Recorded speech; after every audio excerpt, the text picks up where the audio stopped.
Guess where we are? We are in Cortina's reloading room, and he is wandering around here somewhere, but we're gonna get him on camera here, and we're gonna talk to him and ask him questions. Oh, there he is. Howdy.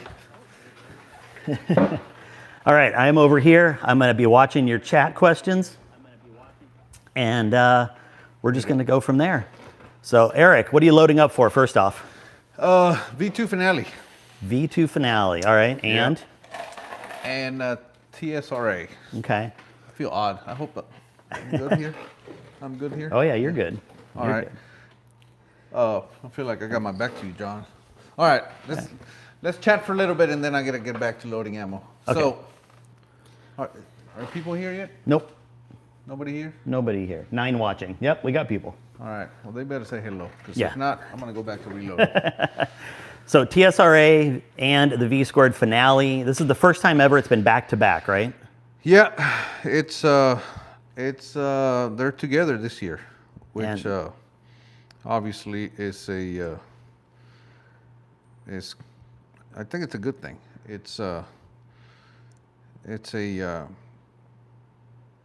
We get to do both. You get to travel one time, and that obviously saves a ton of time. One of the things I'm really curious to see about this particular back-to-back match is how many of the competitors use TSRA. Obviously, everybody wants to win TSRA, but how many people are going to really do tuning, dialing in which guns they get to use? Because again, V Squared, they only get to use 2 guns, so people could bring 3 or 4 guns. Are they going to use TSRA as a practice? Well, what do you think? They could. Oh, dude, you can see my legs. Hey, come on. You got the wide angle going. Yeah. I was bringing up so I could see the questions. But I think it's going to be really interesting to see. How many rounds are you bringing, Eric? Dude, I got to hide over here now. No, come on. You walk every day. Got to show them the calves. Yeah. For the ladies. How many ladies do you think are here? I'm gonna guess 0 right now. Right now, probably 0. All right, here. Now, they're gonna flock over here now. So how many rounds are you bringing total for TSRA and V Squared? 500. 500. Okay. Yeah, it's a whole lot. And so one of the things about TSRA is it's a known round count. We know how many rounds we're going to fire. Yeah. But V Squared is a much different animal, right? Like, you don't know how many rounds you're going to shoot at V Squared. Correct. It's a double elimination format. So, I think if you don't lose any matches and you finish everything in 2, I think you only have like 7 matches. Yeah. 7 times 30, be 200. So on day 2 is 10, under 200 rounds. Yeah. About 200 rounds if you go all the way through. If you happen to lose on the first match and go to the loser bracket and then you fight your way all the way back, I mean, now you're talking about 350. Yeah, it almost doubles the round count. Exactly. So that's the thing. That's why you don't know. And of course, you must prepare for worst case scenario. Worst case scenario. Some people in the past have been known to not do that. They have been known to be very optimistic and not bring enough ammo to get all the way through if they lose and have to fight their way back. As a matter of fact, in recent history, somebody last year did that, and they got to the finale, and then they ran out of ammo, and they just kind of started shooting stuff that was marked foulers and stuff. And we don't know anybody though. And believe it or not, they lost. Yeah. They got 3rd place, but they still lost. And that's one of the V Squared Finale is such a strategy-based thing, because there's people you'll talk to there that say, well, I'm going to shoot my worst ammo first and save the best ammo for when I'm in the finals. But if you shoot the best ammo last, you might not get to the finals. That's the problem. Also, your rifles you know how these things are, man. You might start with a super hot rifle. Yeah. And you might say, you know what? I know I have 2 rifles, but I'm going to use this one because it's shooting so good. It'll get me to the finale.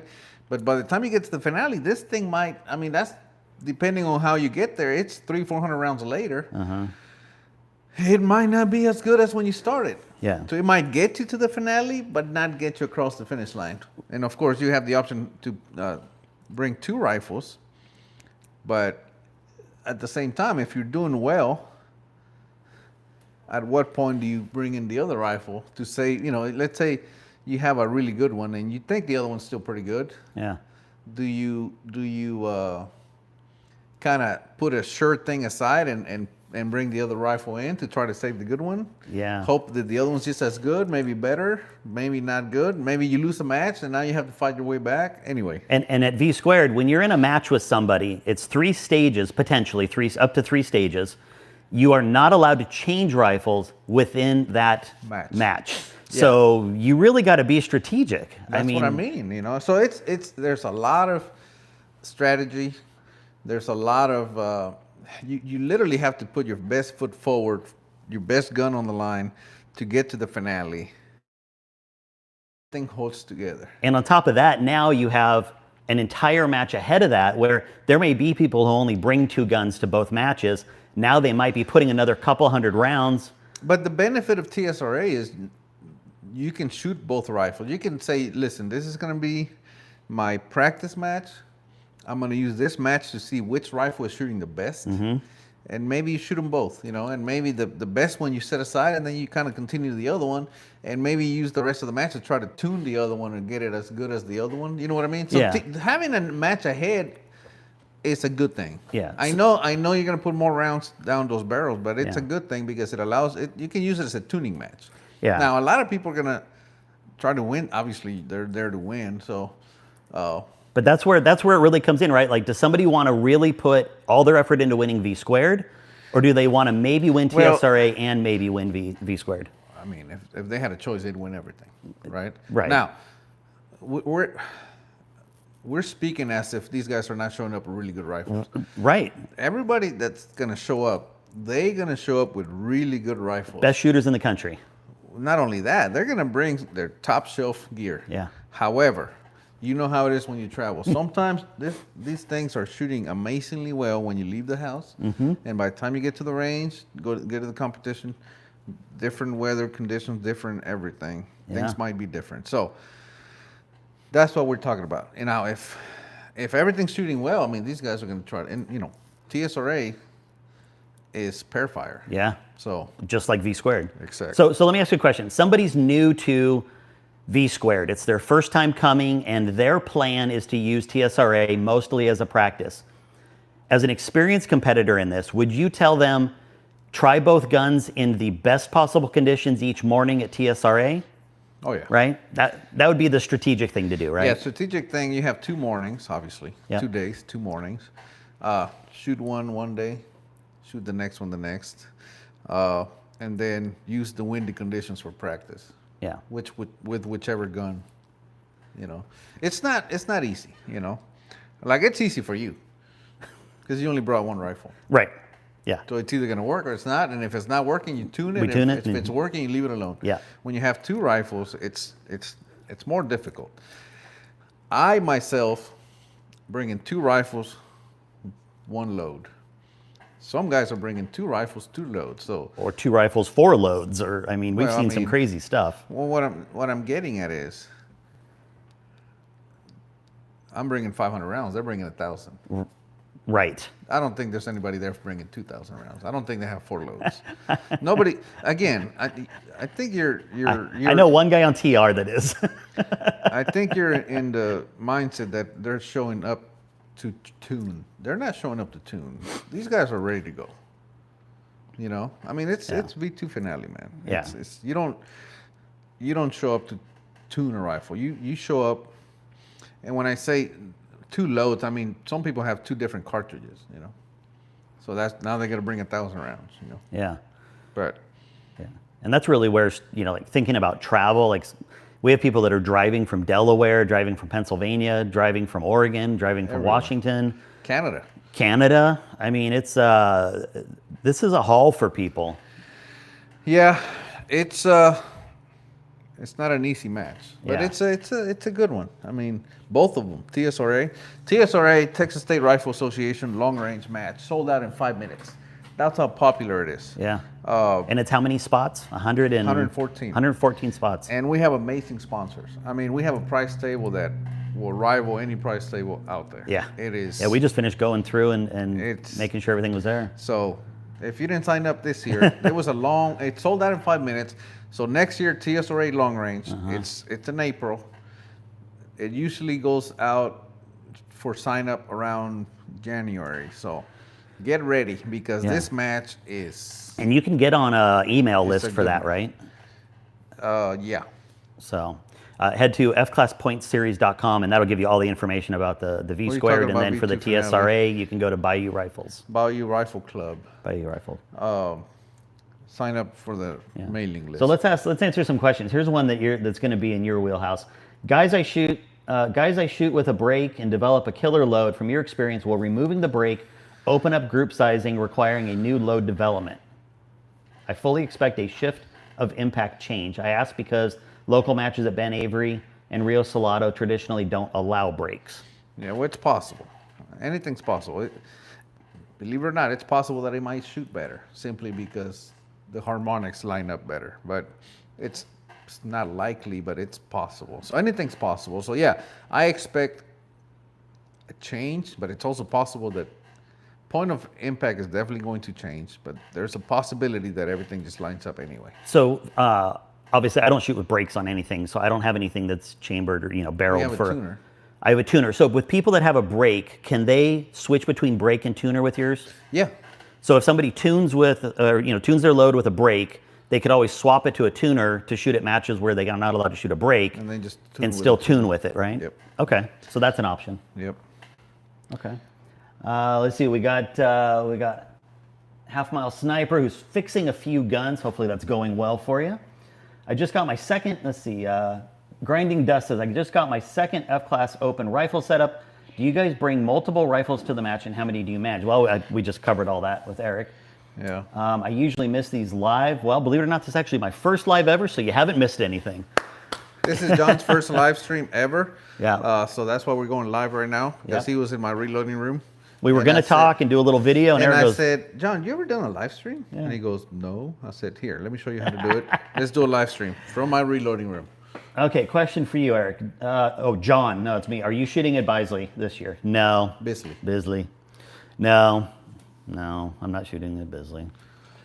Why burger and not laser bullets? Burgers work?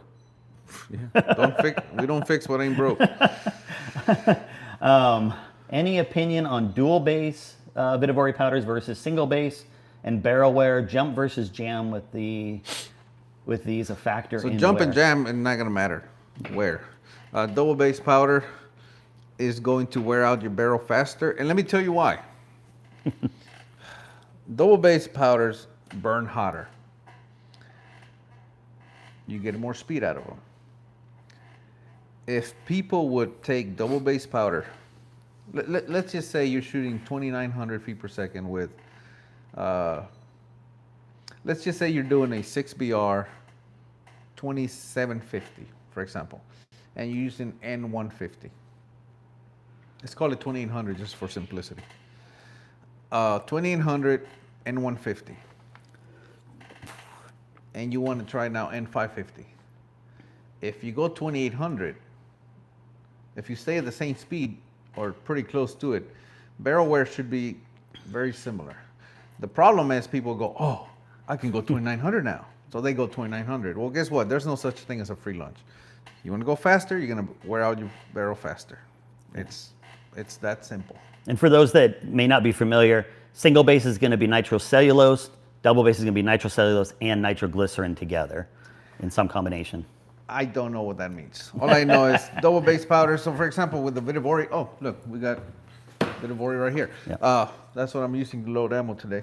The Vitivari, the 500 series is double base. Now, and the 100 series are single base. So N150 and N550 are very similar, except one single base, the 100, and the 500 series is double base. Now, the triple nickel is a 500 series, double base powder. However, they've done wonders with these powders nowadays. And I mean, we all shoot double base powder, and then the barrel life is great with 555. And Vitavori's kind of in an unusual camp because... Hang on. Oh, go ahead. The most important thing. Yeah. Double base powders were used to be known to be very temp sensitive. Yeah. So the temperature swings like crazy.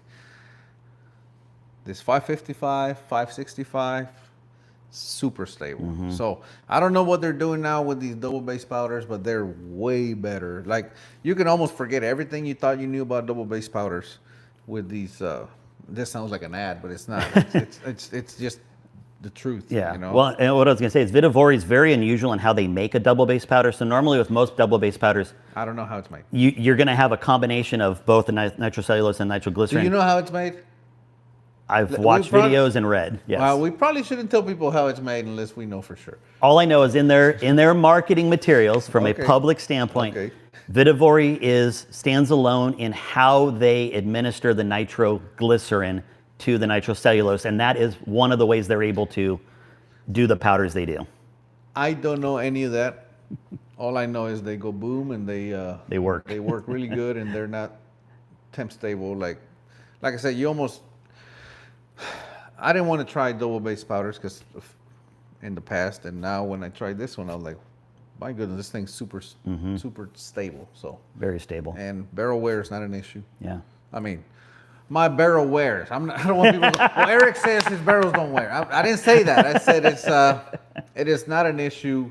Like I'm not burning out barrels faster than I would if I was using a 100 series. Yeah. Next question. This one's a good one here. Is there a certain, and this comes up a lot, I think you and I both get this question a lot. Is there a certain seeding depth you guys start with before you start doing your seeding depth testing? Run by me again. So a lot of people say, well, I'm going to do a powder test, and I always start at this seeding depth. Yeah, you can do that. Is that something you do? Yeah. Well, you got to start somewhere. Right. So like no matter what, you kind of go, okay, I'm always going to start at this length, and that's just my jumping off point. Yeah, and people know that. Yeah. I always start at jam minus 20. Yeah. Or mag length minus 20 thousandths. When I say 20, I mean 20 thousandths. That's my starting point. I start there. I do the powder charge. And then if I'm going to change seeding depth, I do seeding depth. But nowadays, I just change my tuner. And so in either case, if you're talking a single feed where you're at jam minus 20, you're at nearly the longest length possible, and mag minus 20 is, again, nearly the longest possible. Unless jam is shorter than that. That's fair. So you know, I mean.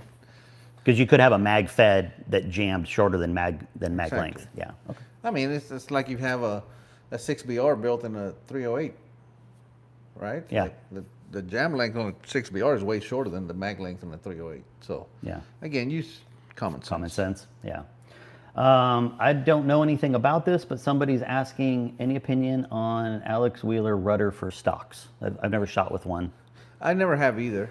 I just know it's an adjustable deal for the bottom of your stock. You can adjust it, but never have shot one. If he does it, there's probably a reason. I don't know. I mean, I'm sure they found some benefits, but Yeah. who knows? There's a lot of stuff out there that I see no benefit, but people are still buying.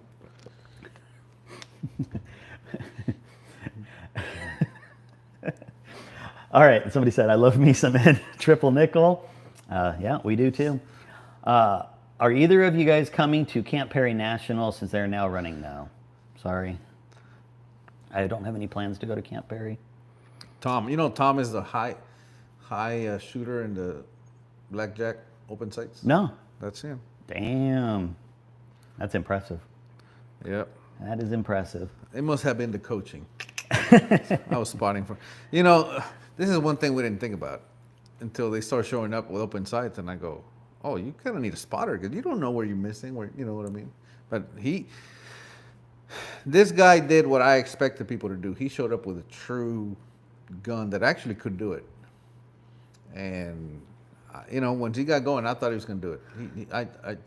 I truly believe he could do it, Yeah. and I still think he could do it. I was talking to Brandon Green, and he might come out here and try it. Oh, But anyway, very cool. I know that barrel wear is all subjective. What is the average barrel It's life? not subjective. It happens. Yeah, it's gonna happen. What is the? I think he just means like per cartridge. What is the average barrel life of your 7.6 PRCW or 7 LBB? All right, it didn't take long for it to come up. Go ahead. Go ahead.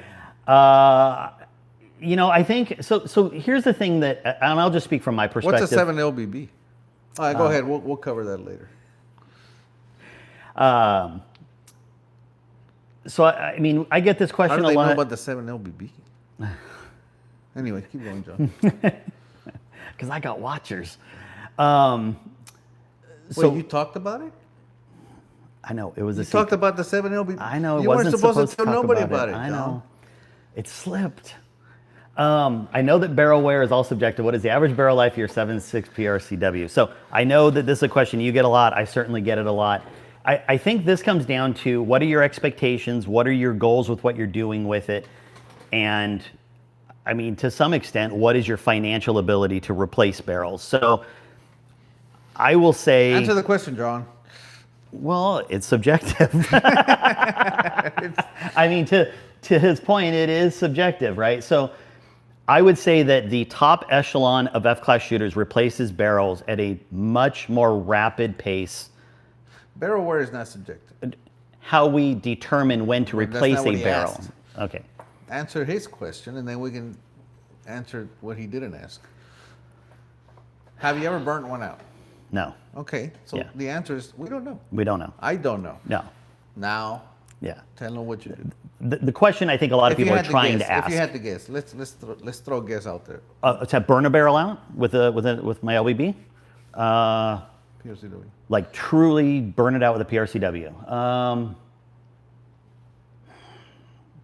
I don't know, 5,000, 6,000, 7,000, something like that. 2,000 is what I would guess. How are you gonna get 5,000? I mean, before it won't shoot.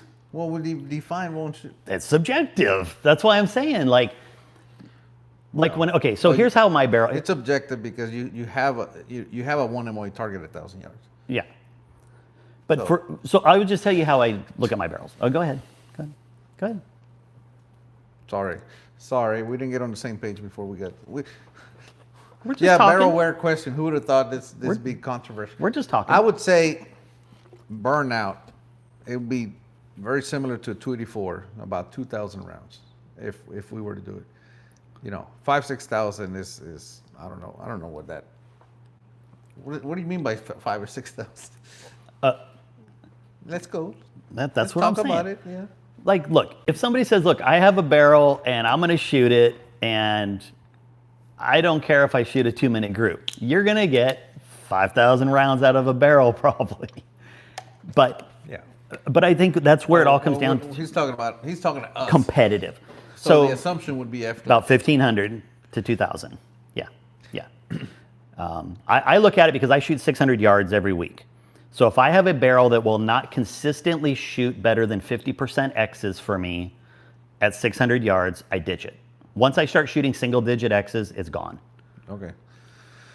For me, I usually pull them off about 1,300 to 1,500, and not because it's burnt out. It's simply because, let's say I get back from nationals and, I got 1,300 rounds on the barrel, and now I have, for example, let's just say I had V2 finale, which I did. This is precisely what happened. Went to nationals. I had a barrel with like 1,100 rounds on it. I get back. I got to get ready for TSRA and V2 finale. We discussed it's up to 600 rounds if you shoot the same rifle for everything. Well, if I have 1,100 rounds on the barrel and I got to add another 600 plus some training, I'm at 1,800. I'm borderline. If I get to the finale, that barrel might be gone. So of course I'm not going to chance it. Pull that barrel off, put in a new one, start working with a new one, and show up with a barrel that's they got 300 rounds on them. So even if I go through the whole thing, it'll be, 500 more, so 800 rounds by the time it's all said and done. Perfectly fine. So that's how I look at barrels. I don't try to burn one out. I just Yeah. they might, I might have another 5,000, 10,000 miles on the tires. But if I'm going to go on a long trip, family trip in the summer, I'm going to put on new tires before the trip. So that's how I do it. Yeah, it's I think again, it's everybody's financial ability, everybody's desires, how they want to shoot, stuff like that. And oh my God, they're saying I'm being rude. Sorry, John. My apologies. Man, your viewers are sensitive, John. Come over to my channel. I'm being as nice as I can be today. Yeah, I mean, it's, and I think so here's the thing that I was taught also with barrel management is you have to sort of approach matches, or at least I was sort of taught in the beginning to treat matches as sort of A, B, and C level matches. You have C level matches, which are going to be like hit and giggle, club match stuff. You have B level matches, which are going to be maybe state and regional matches. And then you have A level matches, which there's only 2 or 3 in the country: TSRA, V squared, Nationals, Southwest Nationals, right? Now, hit and giggle matches, I'll put on a barrel with 1,500 rounds, go have some fun, probably still shoot cleans with, decent X counts. And then you start working in the barrels that you're going to take to the B level to determine if they become A level match barrels. And so that's sort of how I was taught to manage it. And here's the hardest thing for people, and this took me a long time. You have to have the discipline to not shoot a great barrel. Like, I think that's one of the hardest things that competitive shooters have to learn, because when they get a hammer, I need some brass, please. I'm gonna start loading ammo. When they get a hammer, there is such an addiction to that gun. Right out of the oven. Right out of the oven. Yep. There's such an addiction to a gun that just slams the X ring. And then you go, well, I'm going to go shoot this at my club and impress everybody. And then I'm going to do it again. And then I'm going to go take it to a state match. And by the time you get an A-level match coming around, you got, like Erik said, 700-800 rounds on it. And now you have a very tough decision ahead of you. So I was always taught, be respectful of how your barrels shoot and shoot them accordingly at either an A, B, or C level match. And it takes discipline. It really does. Yeah, that's the mistake the most newer shooters make. We all do it. Mm-hmm. I mean, who doesn't want to bring a really good rifle and beat up on the champions, right? The guys that have the awards, right? Yeah. Here, watch. I'm going to ask Erik a question. I think this will probably surprise a lot of people. Some of your best absolute hammering barrels, how many years have you shot those because you put them away and only shoot them? Like, how many years have a good barrel lasted you? 3 or 4. 3 or 4 years. Because it hammers, you take it to one match, you shoot it for a particular thing, whether it's team, the match, and then it goes away, right? Not only that, I mean, yes, you're right, but also you have to have a barrel that shoots really good for whenever you're out there and you're getting frustrated and you all of a sudden you think you can't shoot anymore. You're like, what's happened to me? What's wrong with my rifle? Yeah. You can go and screw that barrel on that is a known good barrel. Mm-hmm. You have to save the barrel and the components. Yeah. Not just the barrel. Yeah. And then you take some of those components that go with that barrel and you load up some ammo. Not much, just enough. And then you go shoot it. And then whenever you go shoot little tiny groups, you go, oh, okay, it's not me. Let's say it doesn't shoot. You're like, okay, that's a known good barrel. Something's wrong with the rifle. Yeah. Maybe the scope. You know what I'm saying? Right. But it helps you track down issues.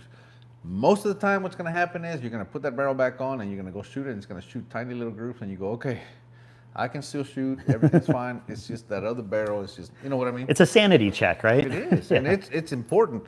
This is an extremely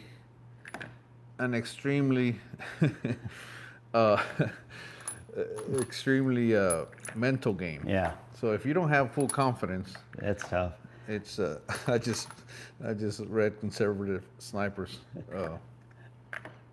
Comment. Yeah.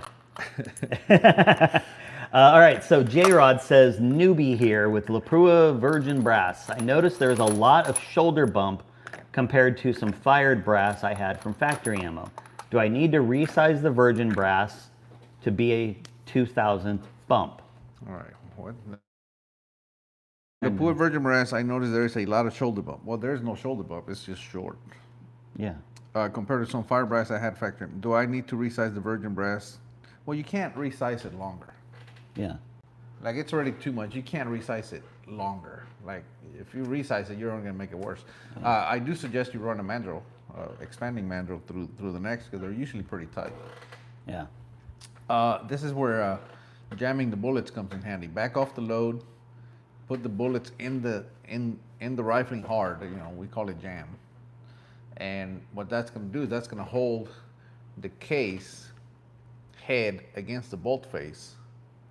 That way, when you fire it, it blows forward, and then you have less issue, you know, fire forming. Otherwise, it'll shoot better. And I say back off the load because whenever you jam the bullets, you're increasing pressure. But they'll still shoot. Yeah. Well. Yeah. Yeah. I mean, virgin brass is like this weird thing because people think you can't or shouldn't shoot. And I'm not saying I'd advocate for it, but oh no, throw it away. Yep. That's what happens to brass that falls on the ground. I'm gonna look at that. Look, that just happened right now. Yeah. Look at that neck. Now, all right, this is a great example. What's going to happen with this case? Sharpie. I'm going to Sharpie the primer, red. Okay? Why the primer? Because when I fire it and I pop out the primer, the mark's gone, and then I'm still going to use this piece of brass. I'm going to see the bullet on it. The bullet's going to expand the necks again. It's going to make it round and all that, but it's going to be. I'll see it on the graph. It's going to be not good. Yeah. But I'm going to fire it. Once I fire it, it's going to get fixed. And then next go around, it'll be fine. So don't throw it away. Don't try to run expander mandrel, because even if you do, you're going to change the neck tension. This one, it's not ruined, but you do not want to shoot this one for score. Yeah, so that's a Fowler. Fowler, whatever. We need, so. Yep. They just learned something. Yep. Let's see. Malcolm said I walked right into that one. My PRS barrels are pulled around 2,000 count. Okay. What kind of velocity are you getting out of your PRCW? Well, I mean, what velocity can you get out of it, or what velocity are we shooting? You can get a lot more velocity out of it than you probably want to. I would say the majority of people that I know are shooting somewhere between 2850 and 2950. Personally, barrel length. Huh? What barrel length? Somewhere between 30 and 32 inch. Yeah, I shoot a 32. You shoot a 30. Right? I shoot a 30. Yeah, but I keep it 2900 or below. Yeah, and I'm between 2850 and 29 depending on what I'm shooting. So right now, the stuff I brought for Texas is shooting right about 2865. So. How thin are you turning your brass? That brass gave pretty easy for a fall. Dude, I dropped it on concrete and it just fell perfectly sideways.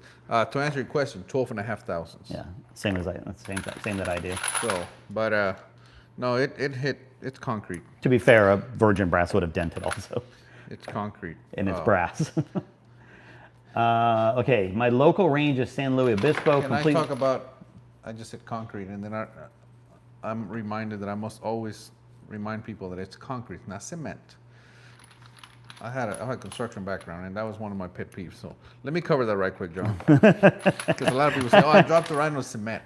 Cement is to concrete what flour is to a cake. It's simply an ingredient to make concrete. That's it.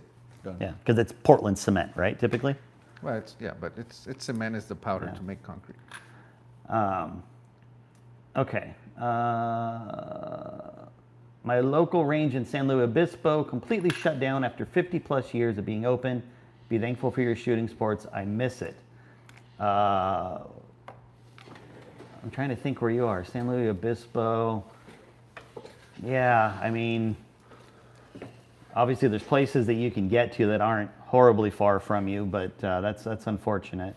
I know I'm fortunate. I have a 1,000-yard range that's about a little over an hour from me. I have a 600-yard and 300-yard range that's about 45 minutes, and I have a 100-yard range that's 15 minutes. Erik's got 1,000-yard range, and then Bayou is a couple hours away. So, yeah, it's definitely it's interesting talking to people at matches. It's so diverse in how much access people have. I know people who have to drive 5 hours to practice. It's rough. Let's see. Good day, boys. Conservative sniper. If we use good brass like Lapua and we trim some cases, say half a thousandths or 10,000 shorter 5,000 than others, does it affect groups compared to longer cases? Meaning, does a longer neck?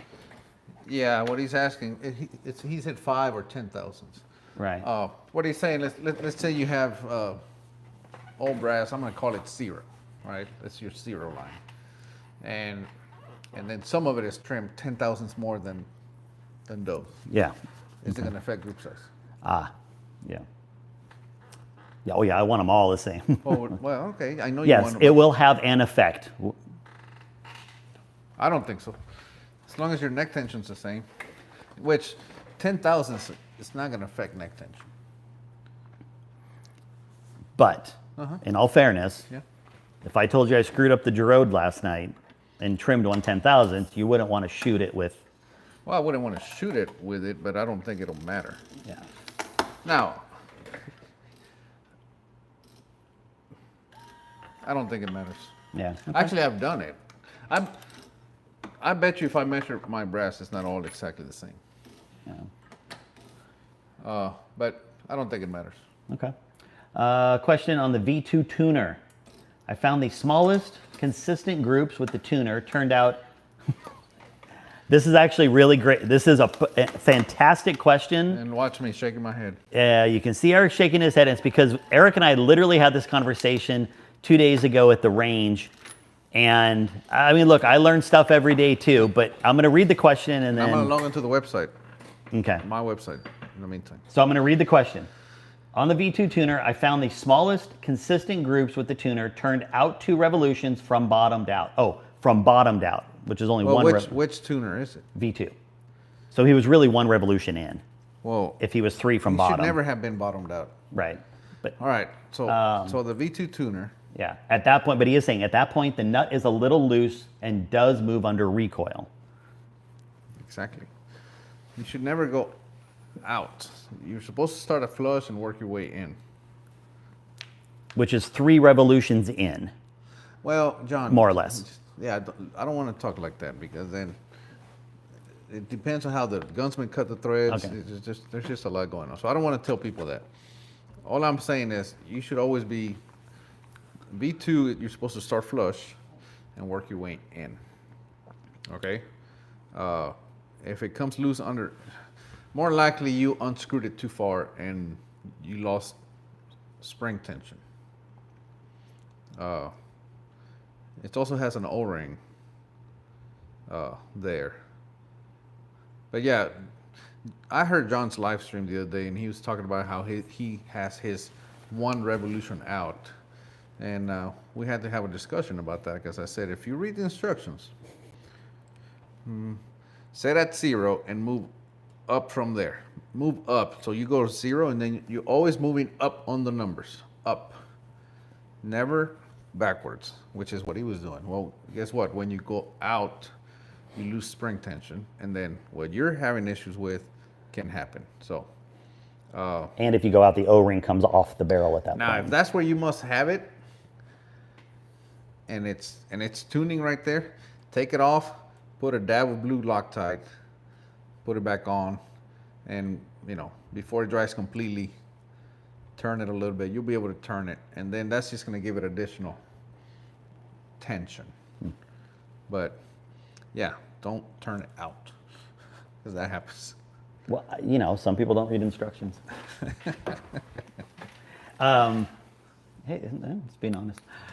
Recommendations for keeping in place the V1 had a set screw. No, that's why it has the O-ring and the tension spring. Well, he's asking about the V1. No, he said, are there recommendations for keeping the V2 in place because the V1 had a set screw? It was not a set screw. It was a tension screw. All right, what's the question? You answered it by saying if that's where you're at and you're a little bit out, put in the blue Loctite and keep it loose until it just makes it snug. Yeah, the V1 didn't have a set screw. It was a tension screw, and that's another thing that people used to do. They used to think it was a set screw. They tighten the crap out of it, and then they go, "Hey, I need more screws because the tips fell off." Well, they're meant to just be tension so that you have enough. You can turn the tuner without tools. But anyway, yeah.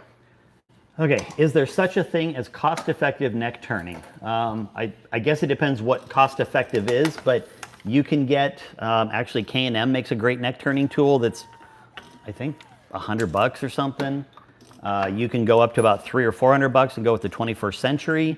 And then obviously at the top end you have what Eric and I use, which is the Autodod.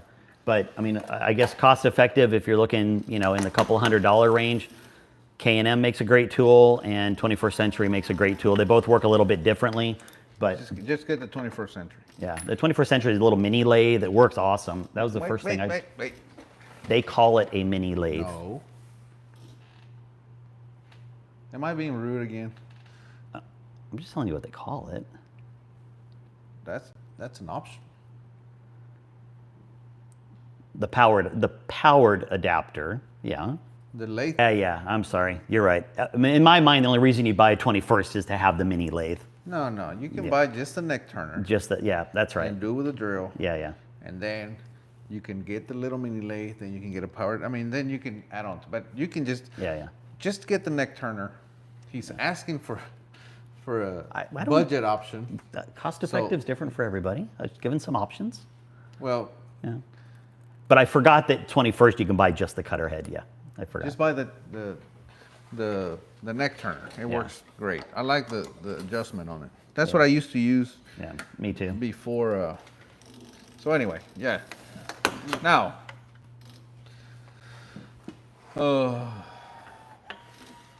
Should we get into why you would want a neck turn? Yeah, sure. Go for it. No, you get into it. They're not asking, so never mind. Yeah. I want to ask him, why are you neck turning? Consistency. Yeah. Well, sometimes it's just a factory rifle and they want a neck turn, and I would advise against that. Yeah, it's always hard. I think, I tend to jump to answers that are in my world, and yeah, but yeah. If that's why I wanted to ask, it's like, why are you neck turning? Is it because consistency? But if you're in a factory chamber, it's already pretty sloppy, and if you neck turn, it's going to get even worse. Yeah. So neck turning is not for everybody. Now, Lapua brass is pretty consistent, man. Like my PRS rifles, everything. I don't neck turn any of that because it shoots perfectly fine. Yeah. As is. Okay. What powder do you keep your scope on? Oh, what power do you keep your scope on a hot sunny day? I keep lowering mine to 40 and wondering if it's a skill issue or not being on the gun perfect. 40. I use mine at 40 always. Yeah. I will tell you, it's not a skill issue, first off. Everybody's eyes are different. Scopes are all different. How they see, how a scope visualizes mirage is going to be different. I mean, you can take a Callus and a Night Force and a March and a Trigicon, and they're all at the same power, and they're all going to look different, and everybody is going to see them different. It's always one of the hardest questions. What scope is the best? What do you see the best? And that's why I always tell people, try to go to matches, go to clubs, look through scopes, but it is not a skill issue. I know plenty of high-end shooters that even go down to 25 or 30 in some conditions because of how they shoot, how they like to shoot. It also depends. So for example, if I'm shooting by myself, if I'm shooting by myself, it's typically gonna be 40 power, doesn't matter. Because I look at mirage through my scope, so I'm used to that image. 40 power image is what I'm used to, so I don't want to change it from there. If I'm being coached, if I'm shooting on a team and I'm being coached and I don't have to worry about reading the wind or anything, I will back that scope down until I can see the rings. It may be down 25, 30, like you said, because now the priority is different. I just need to be able to break a good shot. And if I'm on my own, I could be going back and forth, but I find that to be too time consuming. So I'm better off just leaving it at 40. So Yeah. That's my answer. So it's not a skill issue. It's just, man, sometimes the Mirage is really bad. Somebody said, Eric, you are not being rude. Some people just did not work in construction for a living. Dude, construction, oh my God, I remember how that was. Okay, can the Cortina Precision neck mandrels be used without case lube? Yes. 100%. I do it all the time. That was the point.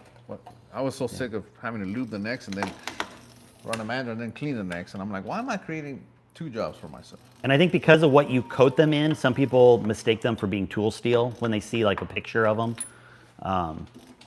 Or they may not think that they're coated in a way that you don't have to lube them. Let's see, what scopes are you guys using this year? I still have my Marge.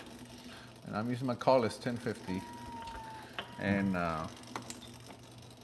it works, still works. It's getting a little old, but it still does. The thing about the Collis, it's so, and I'm not saying the March isn't, it's extremely mechanically reliable.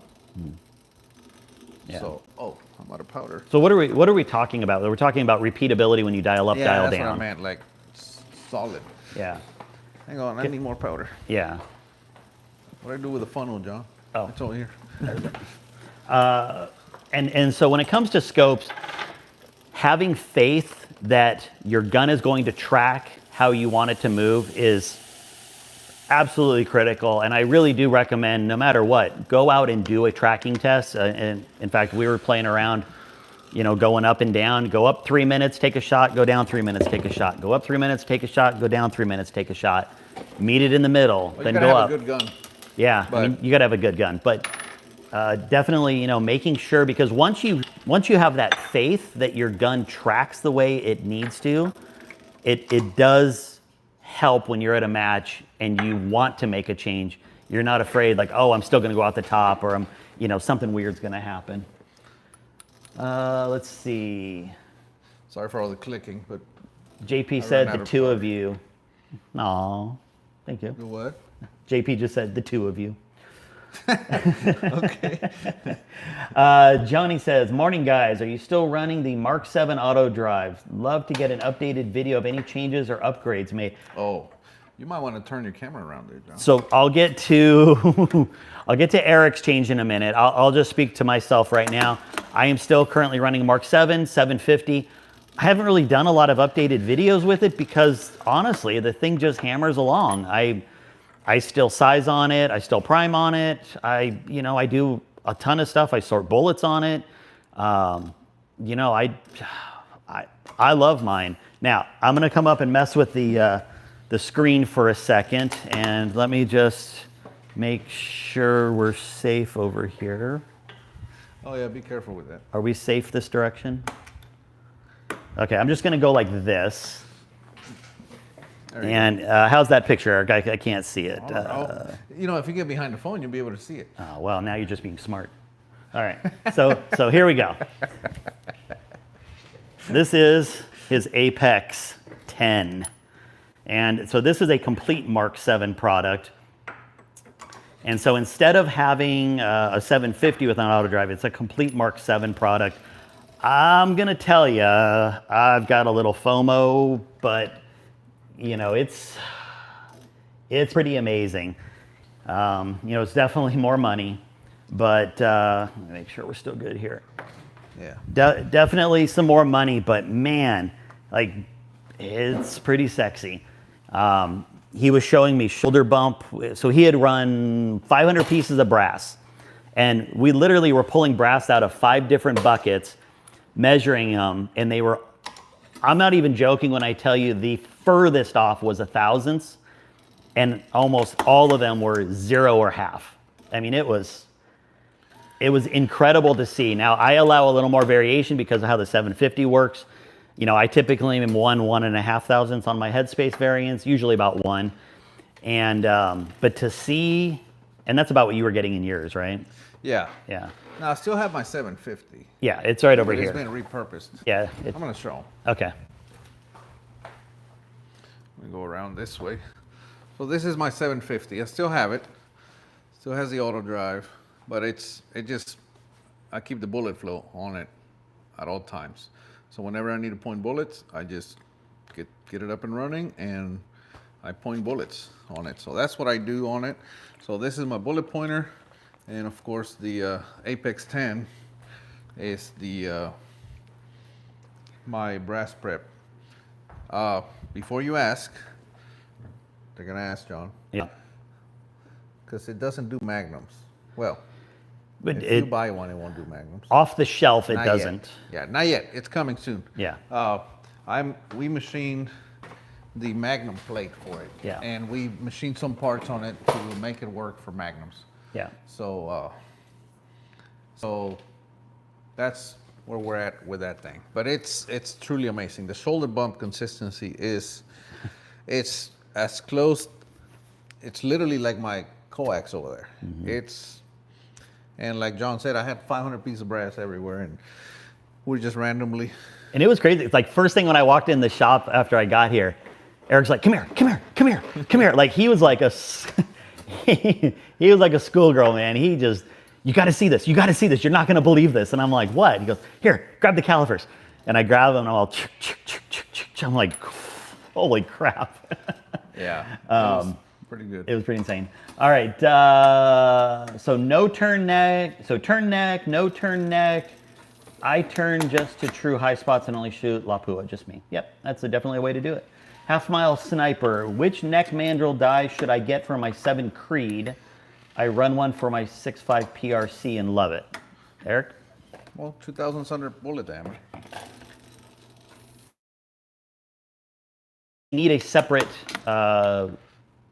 body. So to answer his question, it'd be a 7mm is a 284, so you get a 282 mandrel. What does he have now? So he has a 6.5 and he wants to do 6 Creed. 6.5 what? 6.5 PRC. And he wants to do a Creed? Yeah. Yeah, they're different. Now, you can actually run the mandrel in the 6.5 from a 6.5 PRC and a 6.5 Creed more, but you're not gonna get. It's not gonna do anything to the base. But you can run the mandrel. It would strictly be a mandrel die at that point. No body. Correct. Yeah. It wouldn't do anything to the body. But if you wanted to squeeze the base, then you'd have to get I think we call ours is a 308. It does a 6.5 Creed more. And so he's asking about 6 Creed. Same thing. Okay. All right. For a 6 Creed, you need a 241 mandrel. Yeah. So just 2,000 under bullet diameter. HBN versus naked bullets. I've never HBN'd, have you? No. Naked, baby. Naked, yeah. Eric, love the new app for the brass magnet. Keep up the good April 1st videos. Yeah. Did you get it to pick up steel yet? Not yet, man. Still working on steel?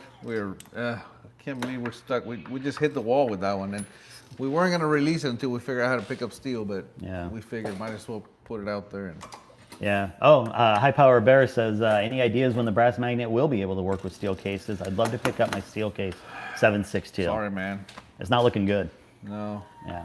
Technology is just not there yet.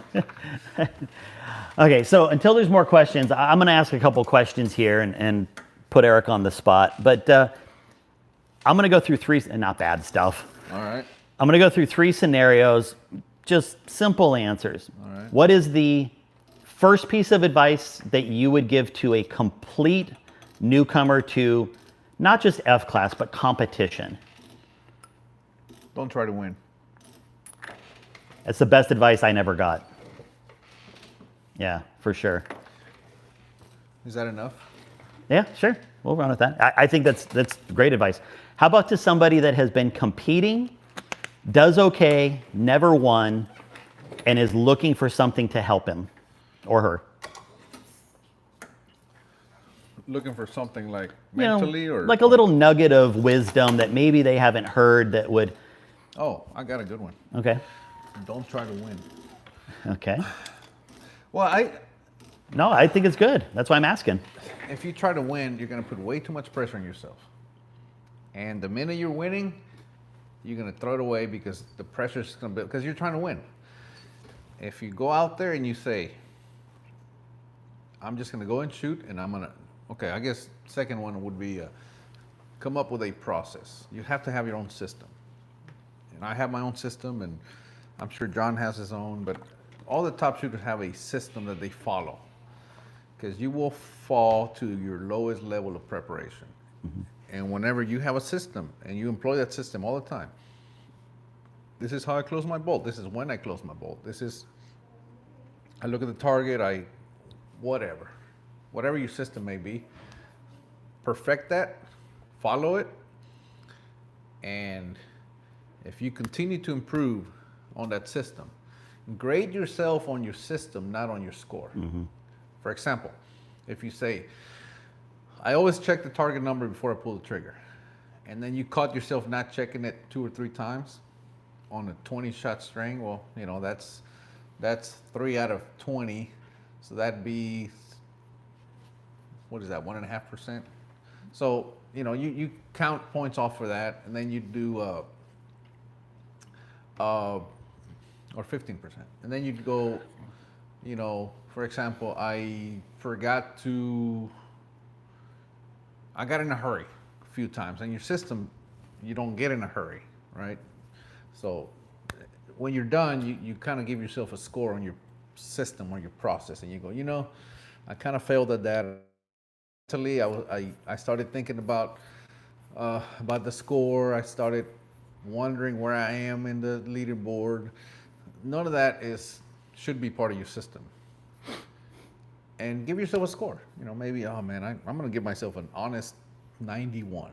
Okay, well, you need some improvement. And then you look at what you failed at, and then next time you go shoot, you go, okay, this is what I'm going to do. And then you do it. And whenever you start approaching 100% on your system, you're going to be amazed, but your score's going to get better. Yeah. Just simply because you're going to be consistent. Yeah, that's great advice. But don't try to win. Just go and follow your system. At some point, you can't avoid winning if you keep doing this. Okay, I think that's good, and I'll just piggyback because of things he's told me in the same arena, which is, it's not just the system when you're competing. It's the system when you're dry firing. It's the system when you're load developing. It's the system when you're out shooting with your friends. Every time you shoot, it's that system. And so when I go load develop, I use the same system. I go down on the ground. I don't shoot off benches if I absolutely don't have to. I try to make everything about how I would compete, whether I'm dry firing, whether I'm load developing, whether I'm just screwing around, all the time. So. Well, if you guys saw my blackjack challenge, the last one, I try to go real fast. I don't typically try to go real fast. And I had a negligent discharge or accidental discharge. Why? Because I didn't follow my system. So that happened. Lesson learned, you know. Yeah. Again, I've learned that lesson many times. Well, when we were out shooting a couple days ago, we were shooting and I had just this, I mean, it was a stupid tight 1,000-yard group. And then I wasn't looking at the target, I was just shooting, and then I finished shooting. Eric goes, what happened to the last one? Because it was like an inch off or an inch and a half off or whatever. And I was like, I don't know, I got lazy. He goes, you came off the gun faster than normal. And I said, yeah, I wasn't counting, because I typically try to count. You know, I have a repetition, you know, watch through the scope for a certain amount of time, then pull the bolt. I got lazy, came off, and it made a difference on target. He goes, oh, see, you weren't following your process. Yeah, he had a nice rhythm. And then the last one, like he'd shoot, and you could tell he was following through. Shoot, following through, and he was stacking them. He was stacking them on top of each other. And then on the last one, he shot, and he just shot and came off the gun. Yeah. And guess what? Guess where the shot went? And I asked him. Yeah. But it's so minute. I mean, if you think about it. Yeah, it's a devil in the details kind of thing. All right, let's get back to some questions here. Have you tried N550? No. Yes. I used to shoot in my 6.547. Is it temperature sensitive? Yes. Okay. Use N150. Okay. That's my favorite. Besides triple nickel, N150, I use it in everything I can. All right. Kevin says, Peterson 6.5 PRC brass, what size neck bushing for precision reloading? 3 or 4 thousandths under loaded neck diameter. Yeah. Yeah. Because that's going to depend if you turn, is it out of the box? Yeah, well, it's going to depend on how consistent the brass is. Yeah. Because you might master 1 or 2, and you might have this measure the thick ones, or you might have measure the thin ones, you know. Yeah. So I recommend, 3 or 4. Yeah. So if you don't know, start with. Let's see. Start with. Hang on. Go ahead. I would start with 3, and if it's too light, get another bushing, or just go ahead and get 2 bushings from the get-go. Okay. You know what? Get 2 bushings. I'm sorry. Get the heavy one first. If it's too heavy, you can run the mandrel twice. My 10 times fired 308 Win Lapua cases haven't grown in length, but they tend to get a bit shorter when using a Sinclair neck mandrel. Is that a common thing? A mandrel. I feel like you might be pushing the I neck think back you're into pushing- the case. I think you're pushing the neck down. Yeah. Yeah. Changing the angle on the shoulder. Yeah. Yeah. So try it. Lube a few and don't lube the others, and measure them and see if there's a difference. That's exactly what I was going to say. Let's see here. Fouling shots and your siders before going for record. Wouldn't your siders do both? I'm new to F class. Thank you. No. Yes. Well, It's funny how we disagree, but it has to do with shooting style. so here would be the difference for me, I guess. So in Erik's case with that particular piece of brass that fell, and it was dented, and he goes like, I'm going to mark it, and we said, well, it's probably going to be a Fowler. So here's the difference. Does he still probably think it would print on target where the other ones is? It's probably going to be pretty darn close. Oh, I see. But I would still want to use that round to foul the gun. So one of the very first shots where I might be a minute low still or something, and then use a better round to get a truly accurate sighting round on target. You don't want to just say, well, all of my Fowlers are sighters also, because then you may not be able to trust where you land on target for a sighter, and then you go for record and suddenly you blow out the right side or something, or you're low or something. So that's how I approach it. I have. No, you're right. Yeah, there's a difference. So if you're gonna use Fowlers as sighters, you have to use all good ammo. You can't use like junk, because then you have to trust them. Now, also you gotta not throw away, but ignore the first couple of them. You pretty much have to ignore those. If the rifle's clean, they're gonna hit low. Yeah. And after that, you can start using them for both. Yeah, and most people are going to get a feel for their gun, their cleaning process, how many Fowlers they're going to need before they trust their gun. I know some people where they go, I only need 2, and I know honestly some people where they go, I need 10. You know. Well, it's not that they need 10; it's in their process, right? Right. Back to process. Back to They're process. like, I always shoot 10. Fine. Yep. Shoot 10. Okay, basic sports psychology. Set simple goals and stick to a consistent process. Yeah, one of the best things, somebody gifted me at one point the Lanny Basham book, and changed my world. Like, just absolutely changed my world. I read it at least once a year now. Yeah. What single stage press would you buy if you were just starting out? I'm a fan of a couple. I know you asked for one. Keep in mind he didn't say budget, anything about budget. So I would start with the best one that you can. Okay, so the best single stage press that I'm a fan of would be the Short Action Customs Nexus. I know a number of people who use it. They have absolutely zero issues with it in terms of any kind of deflection, inconsistencies, variability. They get just dead nuts sizing out of it, seating, everything. It's a really great press. It's going to run you around $800, I believe. If you happen to be asking about more of a budget entry, something under that, I would then step back to a coax, and then back from that would be a mech marksman. I think those would be my steps back, and then a rock chucker. Pretty tough to beat a rock chucker too. So. And that's just from my experience. It doesn't make it the best choices. I know people that have kicked my ass with just about every press, but that's just in my experience. That's what I've seen. So, do you guys break in barrels? Hell no. If so, would you mind sharing? So I did a video. So let me back up and say 100% I used to break in barrels because that's what you're told. You break in barrels, you've got to do this whole process of shoot and clean and shoot and clean and shoot and clean and shoot and clean. And it must have been 5 years ago, Erik and I were talking. He goes, dude, you got to stop doing that. He goes, you're just wasting rounds on the barrel. And I said, okay. And I just stopped. Like cold turkey, I just said, I'm just going to stop. Noticed absolutely zero difference in barrel life, zero difference in accuracy, consistency, like nothing changed. And so maybe a year ago, I did a video, half serious, half joking. And I said, I think the title of it was my barrel break-in process. And I literally had put a brand new barrel on and was shooting tiny little groups and just shooting, not cleaning, not doing any kind of break-in. And there were so many comments. People said, well, I missed your break-in. Like, what was the break-in process?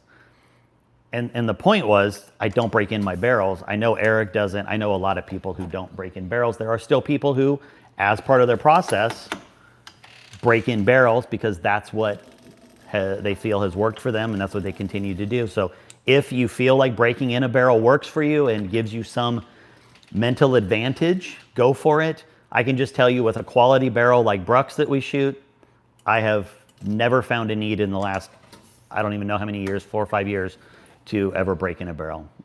Agree? Yep. Let's see. Do you worry about neck tension with brand new brass? Yes. Yes. That's why I said run a mandrel, expanding mandrel. Yep. Because it's going to be too tight. Yep. From factory, they're really tight. Yeah. Let's see. Conservative Sniper, regarding his length issue, says, I do lube the inside of the necks and I back out the mandrel die 3 or 4 full turns so the case necks don't touch the top of the neck mandrel. So he's only getting mandrel inside of it. I don't know, but to me, the only way that your brass can get shorter is if you're pushing down. Yeah, you're squeezing it down like an accordion. Yeah. Erik, are you still cleaning your barrel back to bare steel? Yeah, pretty much. Same with me. Redding Boss was my first press, still use it. Yeah, again, great press also. Nexus over 0. I'm going to get slaughtered for this, but yes. You already answered it. I know. You already answered that question. I know. When you said number 1. Outside of the shooter, what are the top 5 factors to precision? That's a good one, John. Okay, so I would start with, well, so I'm going to say something, and Erik may or may not agree, but outside of it, fire control / action, but fire control. Equipment. Huh? You mean equipment?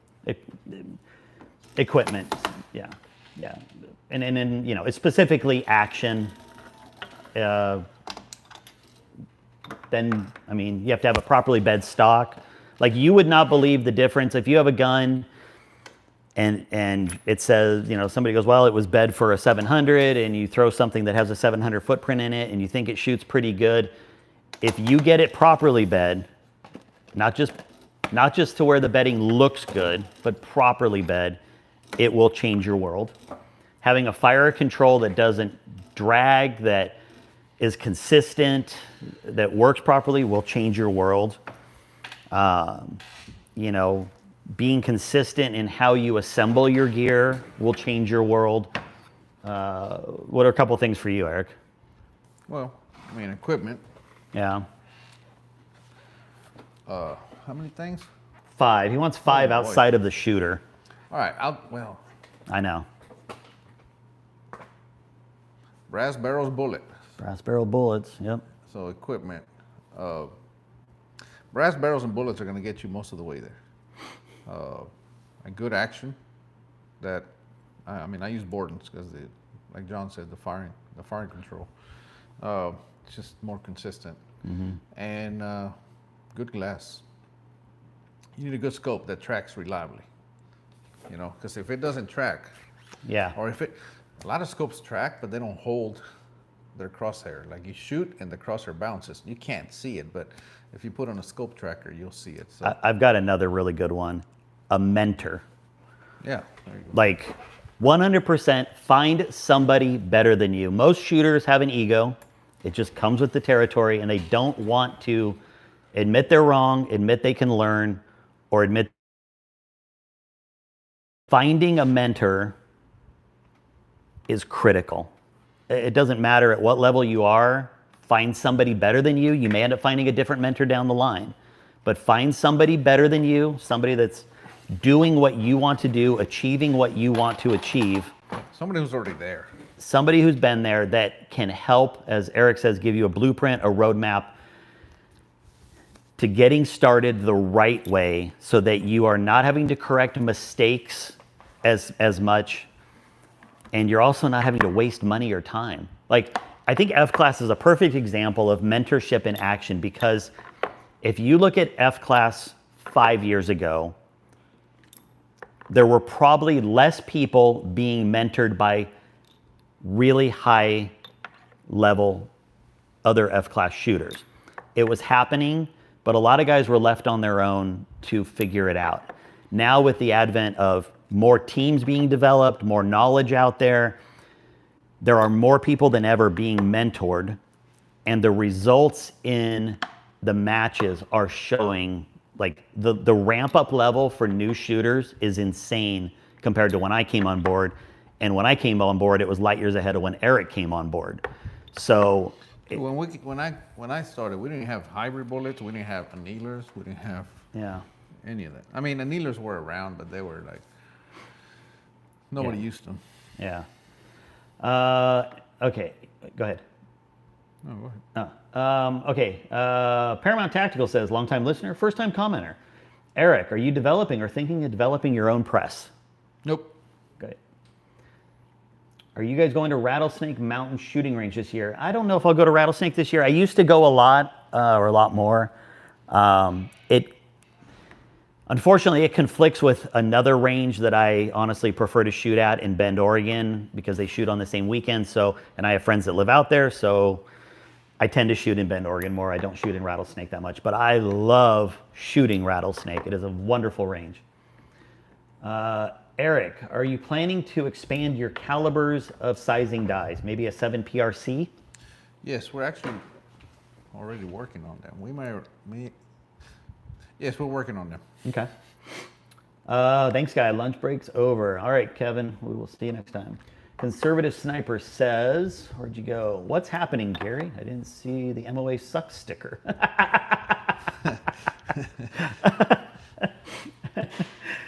For anybody that knows Gary, he has a firm belief that MOA sucks. Oh, okay.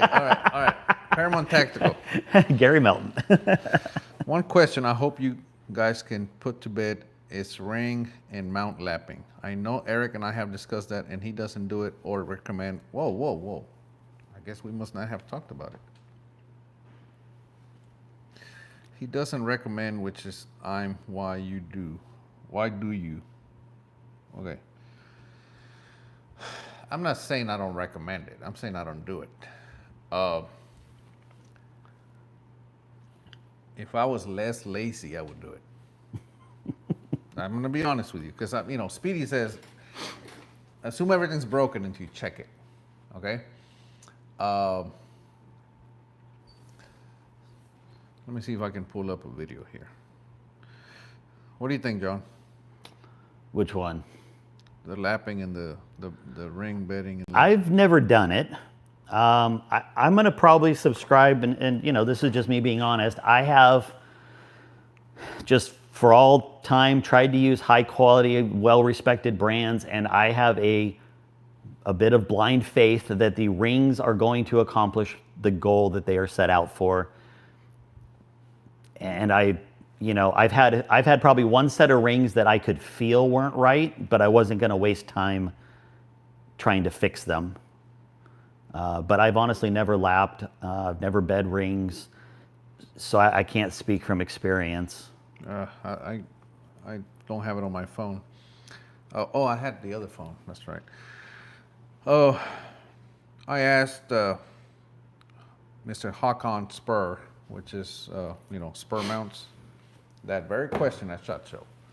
and he says he actually doesn't have a problem with it. He thinks people should at least check it, because just because the rings are made, just like you discussed, perfectly, even like Area 419, I have some rings from them, and they build the rings, and then they bore them after they're coated. I mean, just to ensure just the most perfection. That's all fine and dandy. And then what do? You mount it on a rail and you tighten it down. Well, is that rail straight? Right. You could be inducing some Right. forces. So you could potentially have the most perfectly straight rings ever made, and the minute you mount it, it'll add torque. Yeah. And distort them. So again, I don't do it, but I would not be against doing it.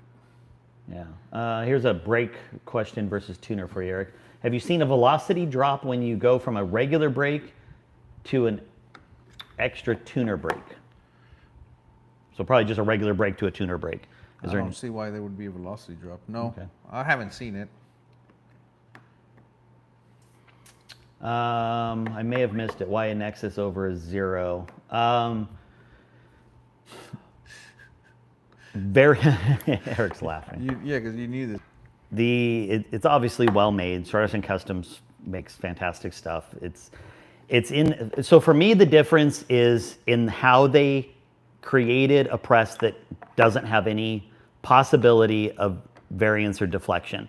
And that's because they have stops set in. So instead of going to a shell plate or going to a certain dimension, they make it so that when it comes down, it hits a hard stop. And there are different height stops, so you can have cam over or no cam over, but those stops are final. And so when you set your dies up with those stops in place, there is nothing else that can move on the press. It's a double rail, single, sort of like a coax type system. It has interchangeable head on it with a single die, but it's just stupidly consistent. And it's just a great press. And I honestly think for the money, it's a steal, because for a sub $1,000 press that is made that well and achieves what it does, I think it's fantastic. So, look, I know plenty of people that love the Zero, and I had a Zero, I loved it, it worked great. But if you're asking, that would be my new go-to. Let's see here. Using leftover powder lots by using leftover powder lots by mixing them, letting moisture become uniform, say for a month, then shoot. I know that there are supposedly powder manufacturers that have, at some point in time, posted appropriate ways to mix powders of the same lot and powder type in a safe manner. I can just tell you, I will never, even these jugs, Eric's got them matched, so he knows lot 4, that one says lot 4. I guarantee you, I'll ask him, but I guarantee you he would still never dump a little bit of this lot 4 into that lot 4, right? Yeah, I try not to. Yeah, and I'm the same way. I'm just... No. It's probably more superstitious than anything with that. No, but. I'll tell you. Hang on, I'm on here trying to get more seeds.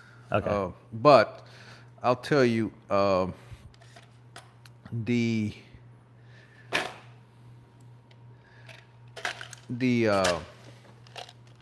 do mix them. For example, at some point I'm going to have a very small amount of every jug, right? 1 or 2 pounds or whatever. At some point that's going to happen. Okay. So I mix those together. From same lot, same powder type. And I mix them together. And that's what I use to, whenever I load, something brand new, whatever, I might use that. Because I don't think it matters, honestly. Really? I don't think it matters. It's the same lot, so I don't think it matters. I just don't want to take the chance. It's mainly a humidity thing. Right? Yeah. So that's why I don't keep them. Yeah. And like me, I run it a little bit differently. So Eric will run down a jug. Yeah, I mean, that's the other thing. I try to run down a jug all the way to dry, empty. Yeah, and because of how much I shoot on Tuesdays, and I mean I shoot a lot, and I tend to run a jug down, and so the last of this will go in my powder hopper, and the next starting jug from the same lot will go on top of it. So I will do that, but I don't mix powders anymore. I don't know. It's just a me thing. Well, we have so much riding on this, right? Yeah. In a sense of it costs a lot of money to go to a match. Here's the other thing I'll say is when you get down to the bottom, there is going to be more. I don't want to call it dust, but it's a different kind of powder when you're in the bottom. Like the last bowl of cereal. Yeah. I mean that's a great example. Real dusty. Yeah, and so I do think that this last bottom is just a little bit different. If I'm shooting club matches and stuff, I would never do that for like a big match. But for as much as I shoot, I just finish off a jug, top it off with the next one, keep running. I hope you don't eat any rattlers. No, I've never eaten rattlesnake actually. Okay. What determining factor is Erik looking at on his computer screen and deciding? I was wondering. Yeah, I didn't know if you were going to answer that one either. I was wondering if somebody was going to ask. Do you want to answer it? Yeah, of course. All right. It's a live stream, right? Yeah. I'm looking at pressure, seating pressure, and what I do is you guys see, the Prometheus is dropping. I'm seating it with the amp press, and I put them over here, and I start in the back just so 1, 2, 3, right? But if I do it this way, then I'm bumping in them as I'm trying to put them in. So I turn it around and I just do it backwards this way. So right to left, top to bottom. And then when I'm done, I'll rotate it around again. And then this will be 1. Oftentimes, and I'm gonna do it right now, talk about system. I put a 1 on this one. In case I get my orientation screwed up, I can always go, man, which way is it? This way or this way? You know? Also, these are the inserts from these boxes. I just take them out, and you always want to load them with the 2 notches in the front, because when you're done, you can just go and just drop it straight into the box, and you're ready to go. But anyway, so 1, 2, 3, whatever, until however many I'm going to do, and then the amp press is obviously graphing everything, and then I sort by terminal force, and I go light to heavy, and then I just sort them that way, and then I just go down the line, and it'll tell you, for example, shot 20, shot 38, shot 56, whatever, and then I just grab them and I put them in that order so that my terminal pressures they're not all the same, but they will incrementally go up. You can also do it the other way, from top to bottom. It doesn't matter. And that way you don't have any surprises. Yeah, and that's what I'm looking for, because everything else is consistent, right? And terminal force, even though I can get it close, it's not exact. Yeah. Okay. So that's what I'm looking at. And as you guys saw, it doesn't take that much time, so I just do it. Has anyone Cerakoted inside their rings? Would it be a problem? Yeah, don't do that. Okay. Cerakotes can be a little inconsistent when in the coating, Yeah. right? Yeah, and those rings are already made. Why if not you add use Cerakote, it's gonna interfere. Why not use rail mount instead of rings, like a Zeiss VM? Well, I mean, probably for starters because none of the scopes we shoot are rail mount scopes. I don't know what that is. So like, I think Zeiss has a scope with an integral mount to it. Well, that would definitely limit your options and scopes. And keep in mind, our rifle's gonna be 22 pounds, so we're not too worried about the weight. Let's see. Black Plague asked the same question about doing the ammo. There you go. What was Erik look okay? I thought Erik left the tedious reloading process to the young fellas that worked there.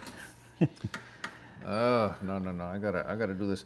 Now, last year, I actually did something. I usually don't let anybody load my ammo because a lot of it is right here, And last year, I actually changed that, and I was real busy, and I actually let somebody else load my ammo. And I ended up winning Texas State Long Range, and I came in 3rd place at V2 Finale. I think it was the V2 finale ammo. Yeah. It was V2 finale. It wasn't TSRA. Yeah, it was TSRA too. It was TSRA. Yeah. Was it both? It was TSRA and some of V squared. I The remember. point is, it was John that did it, and I won. So I threatened to let him load my stuff again, but I said, hey, you know what? I have time this time, so I'll just do it myself. I'm not gonna lie. So nobody knew that I loaded his ammo, and I'm not gonna lie. I was butt puckered the whole match. Like 'Cause I every was match, winning, right? he would come off the line. I'd be like, "Did you?" Because so one thing to know about Erik, if you don't know, you cannot ask Erik how he shot and expect a score, which I knew. But anytime he would be done shooting, I'd be like, "Hey, how'd the gun shoot?" He'd be like, "Shot good." Okay. And then the next relay, Erik, how'd the gun shoot? Gun shot good. And so it was like 5 of those every time. And then in the last one, he goes, dude, I won. And I was like, oh. And like all the pressure, because every round I'm watching him shoot and I'm like, please go in the middle. Please go in the middle. Please go in the middle. Please don't be a flyer. Please don't be a flyer. There wasn't a single flyer in that box. That was No, that ammo shot great. that was good. John, I'm gonna load the one with, for those that've been sticking around, I'm gonna load the one with the red mark. Oh, and see what the pressure The looks one like. that I dropped. We should show that one. All right. So go get the camera. Let's bring this over here. Okay, so everybody can see this is what he's been loading. Terminal force is right in the 40s. And so now he is going to take this piece of brass, which is dented. The one that I dropped earlier. So early on in the live stream, he dropped it, dented it. All right, hang on, all right, just drop the powder, put a bullet in it, and here we go. See what it looks like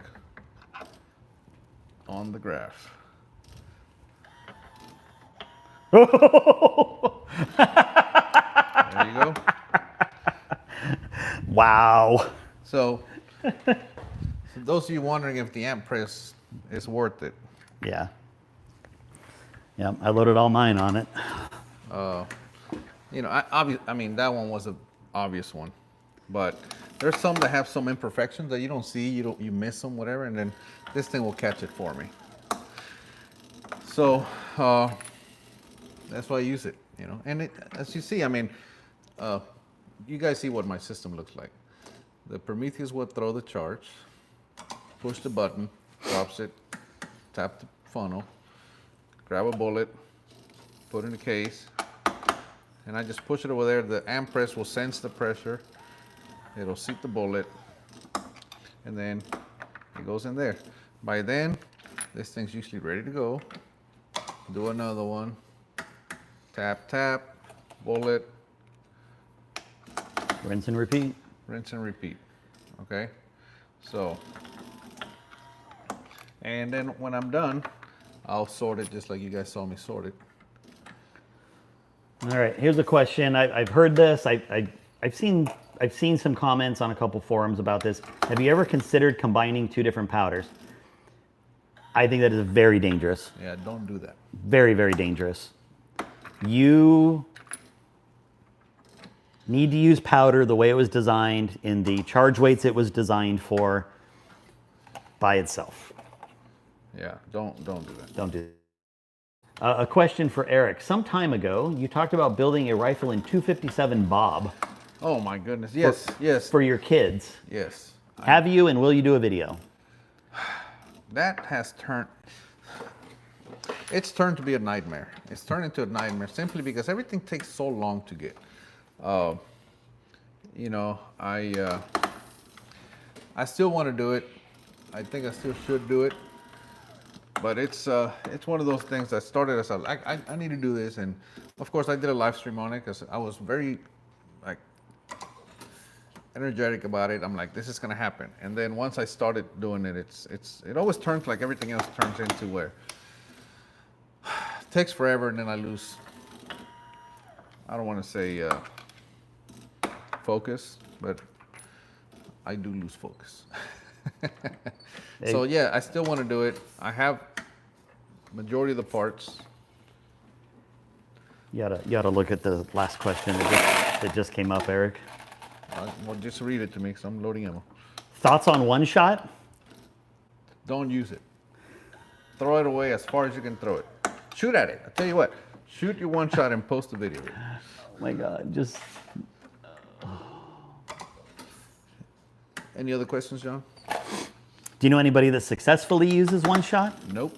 Oh, you said successfully. Oh. I know people that use it.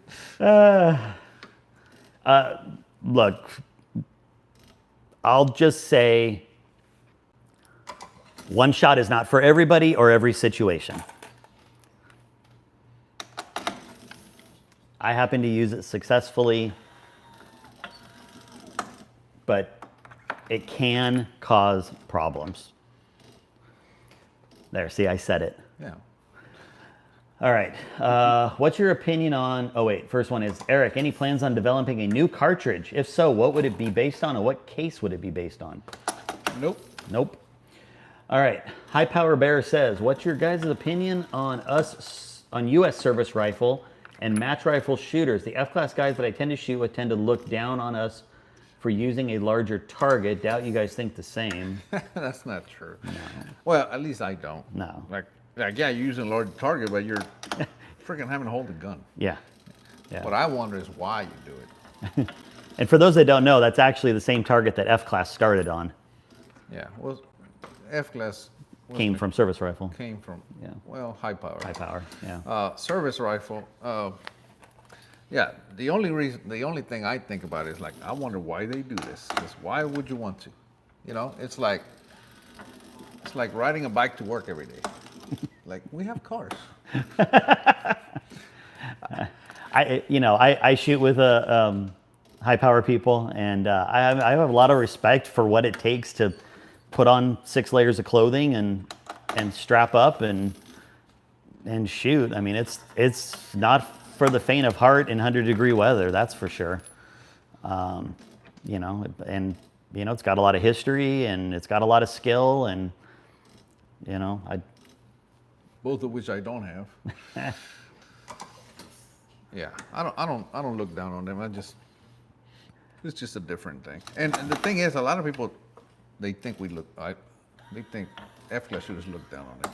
But then again, you have F-class open and FTR, and they all kind of feel the same way about each other, you know. So there's that. Yeah. All right. Speedy leaked the 7 LBB a month ago on his Facebook. What? What is that? I don't know. What did Speedy leak? What's a 7 LBV? Do you know? Of course I know. Is there a question? Are you going to say? What? I'm loading ammo. You're going to have to read the questions. Okay. Rifle brass. I use Imperial sizing wax. So does this guy. Yeah. Thank you. Half mile. Let's see, Well, the LBB, was there a question associated with it? no, it was a statement. Oh, cool. It might have been in conjunction. Let me see. Nope. Okay. Reason I shoot service rifles because I like shooting my sitting and offhand. Yeah, I mean there's something for. Great thing about shooting sports, there is something for just about everybody.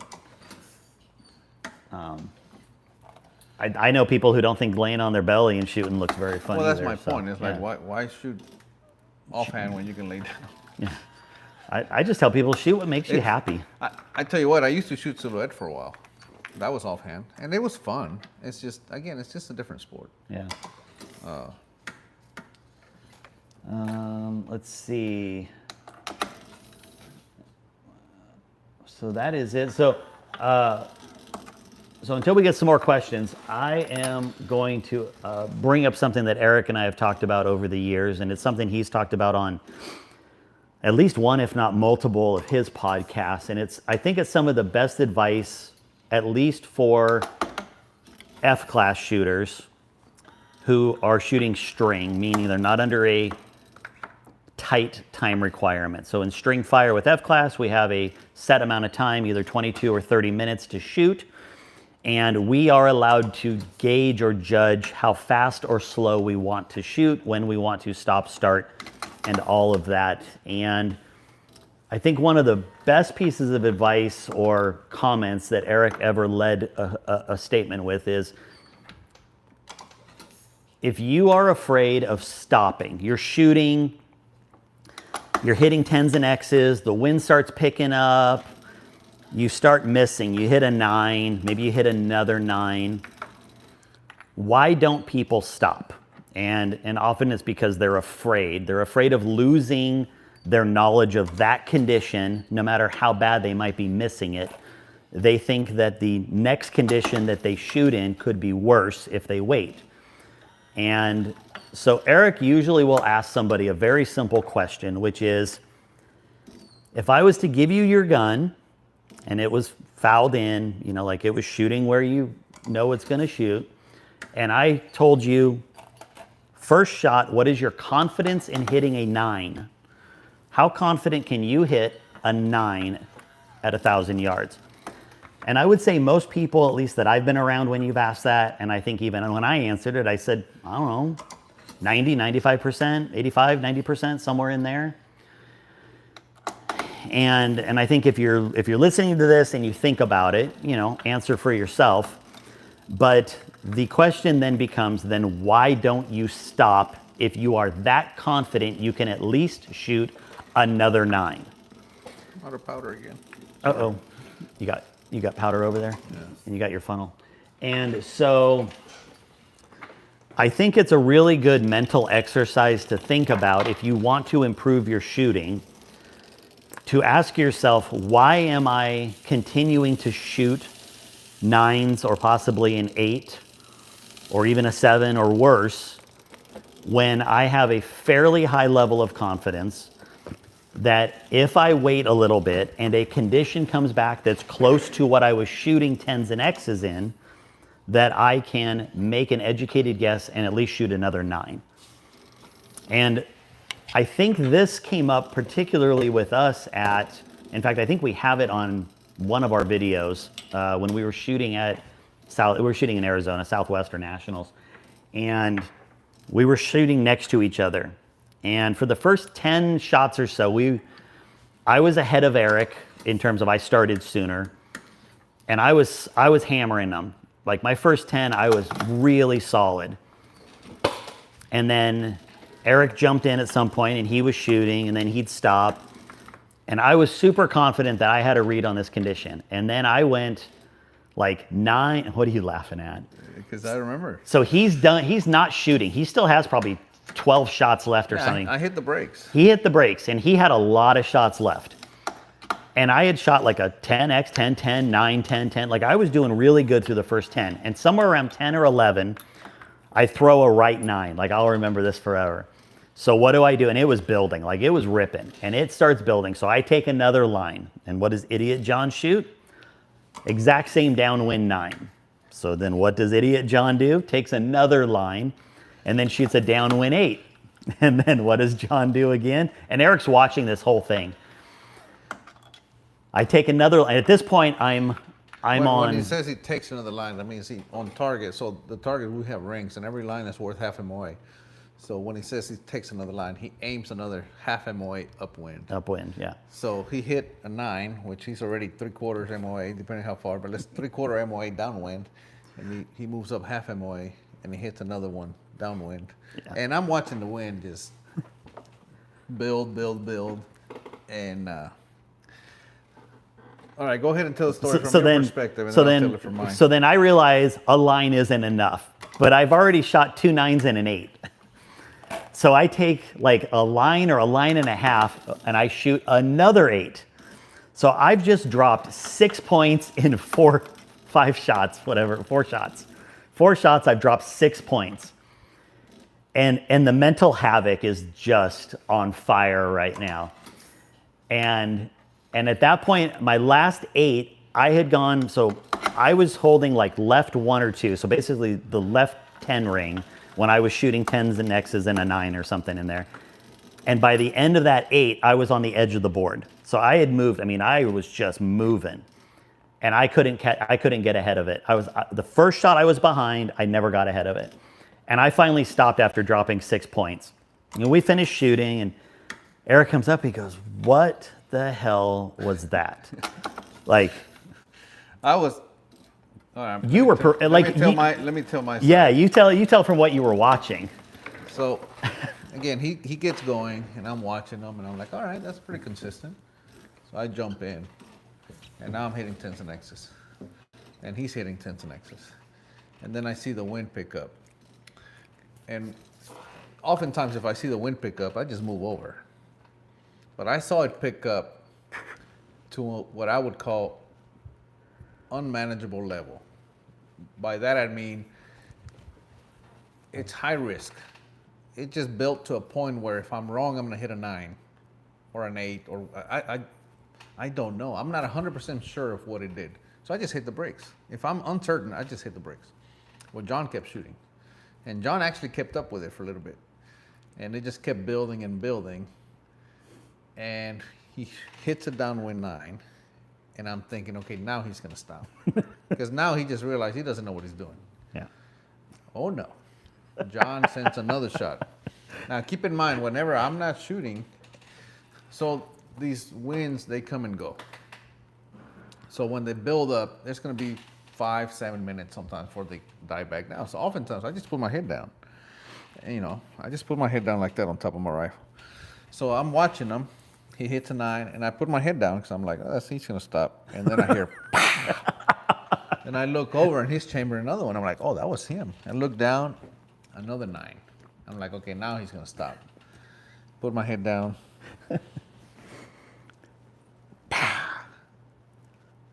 I look, sure enough, his target goes down, and this time it's an 8. Yeah. I'm like, all right, now he's going to stop. Oh.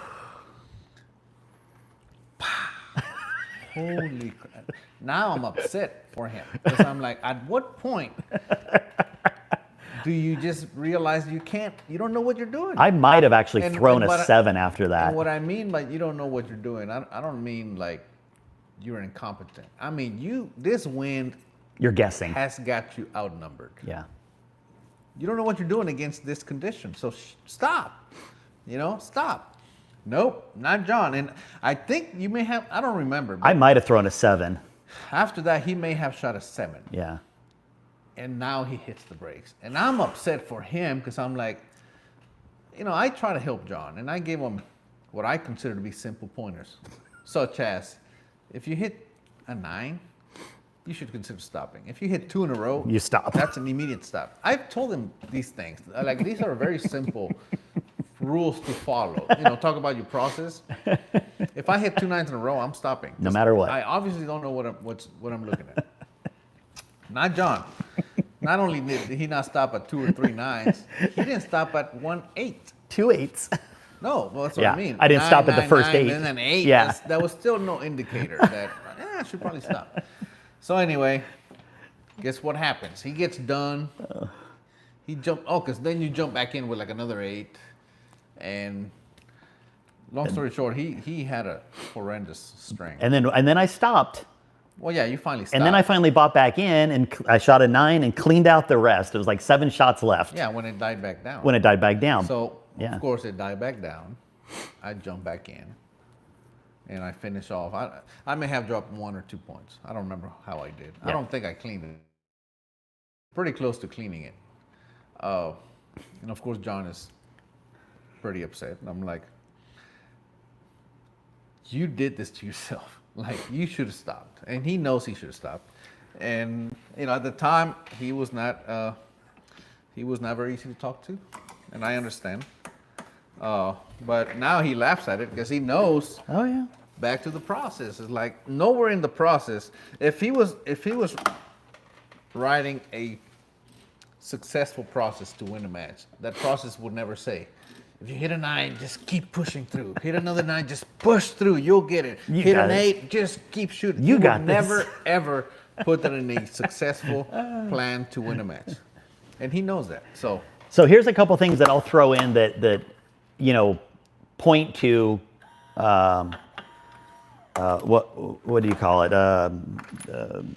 You know, I don't want to say adolescent behavior, but inexperienced behavior, which was, excuse me, it was the last match of the entire thing. So I think it was Southwest Nationals. It was Sunday. It was the second match, maybe the first. It was near the end. And you knew you were on video. And I knew that I had a chance of making top 10. So what was my first mistake?